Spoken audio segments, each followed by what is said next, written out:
अस्सलाम वालेकुम जी। क्या नाम ठीक हो? क्या हाल है बाबा जी? ठीक है। ठीक हो? और सुनाओ सब खैरियत है? शुक्र है। सुनाओ कम शम दी। बस शुक्र अल्लाह रोज ही अल्लाह देंदा पिया। हाँ ਹੁਣ ਤੇ ਕੱਲ ਰੋਜ਼ਾ ਆ ਚੱਲਿਆ ਹਾਂ ਹੀ ਕਰ ਤੇ ਫੇਰ ਕੀ ਕਰਨਾ ਹੈ?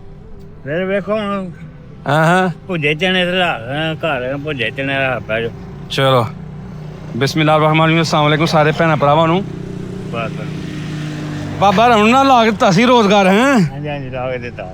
ਤੇ ਅਲਹਮਦੁਲਿਲਾ ਕੰਮ ਠੀਕ ਜਾ ਰਿਹਾ। ਹਾਂ ਠੀਕ ਸ਼ੁਕਰ ਅਲਹਮਦੁਲਿਲਾ ਜੀ। ਚਲੋ ਰੋਜ਼ੇ ਆਏ ਨੇ ਰੋਜ਼ਿਆਂ ਵਾਸਤੇ ਤੁਹਾਨੂੰ ਦਿੰਨੇ ਆ। ਬਸ ਠੀਕ ਮਿਹਰਬਾਨੀ ਤੁਹਾਡੀ। ਹਾਂ ਰਾਸ਼ਨ ਚਲੋ ਉਹ ਤੇ ਚਲੇ ਨੇ ਤੁਹਾਡੇ ਵਾਰੀ ਗੱਲ ਹੋਣਾ ਨਹੀਂ ਨਿਕਲਣਾ ਰੋਜ਼ਿਆਂ ਦੇ ਵਿੱਚ। ਹਾਂਜੀ ਆ ਨਹੀਂ ਚੱਲਣਾ ਮੈਂ ਭੁੱਜੇ ਚਣੇ ਨੇ ਜਿਹੜੇ ਭੁੱਜੇ ਚਣੇ ਵੇਚਣੇ ਨੇ ਹਾਂ ਨਾ ਖਜੂਰਾ ਹਲਿਓ। ਨਾ ਆ ਚਲੋ ਫਿਰ ਦਿਹਾੜੀ ਤੇ ਲਾਣੀ ਨਾ ਰੋਜ਼ਗਾਰ ਤੇ ਚਲਾਣਾ ਹੈ ਨਾ। ਹਾਂਜੀ ਚਲੋ ਮੈਂ ਤੁਹਾਨੂੰ ਦਿਨਾ ਆਪਣੇ ਨਾ ਰਮਜ਼ਾਨ ਰਾਸ਼ਨ ਪੈ ਕੇ ਅੱਲਾਹ ਤਾਲਾ ਨੇ ਉਹ ਵੀ ਭੇਜਿਆ ਤੁਹਾਨੂੰ ਉਹ ਦਿਨਾ ਮੈਂ ਠੀਕ ਹੋ। ਇਹ ਲਵੋ ਹਾਂ ਮਿਹਰਬਾਨੀ ਇਹ ਰਾਸ਼ਨ ਪੈ ਕੇ ਠੀਕ ਹੈ। ਮੈਂ ਆਟਾ ਤੇ ਤੁਹਾਨੂੰ ਆਇਲ ਵੀ ਦਿਨਾ ਵਾ। ਆ ਜੀ ਇਹ ਲੋ ਆਟਾ ਠੀਕ ਹੋ ਗਿਆ ਠੀਕ ਹੈ ਤੇ ਆਇਲ ਵੀ ਲਓ।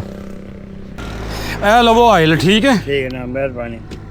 ਲਓ ਫਿਰ ਆਪਣੀ ਦੁਆਵਾਂ ਦੀ ਯਾਦ ਰੱਖਿਓ। ਚੱਲ ਦੇ ਮਿਹਰਬਾਨੀ ਨਾ ਤੁਹਾਡੀ। ਇਹ ਜਿਹਨੂੰ ਅੱਲਾਹ ਤਾਲਾ ਨੇ ਵਸੀਲਾ ਬਣਾਇਆ ਨਾ ਹਾਂਜੀ ਉਹਦੇ ਲਈ ਤੁਸੀਂ ਦੁਆ ਕਰਨੀ ਠੀਕ ਹੈ। ਮਿਹਰਬਾਨੀ। ਆਪਣੀ ਦੁਆਵਾਂ ਦੀ ਯਾਦ ਰੱਖਿਓ। ਓਕੇ अस्सलाम वालेकुम।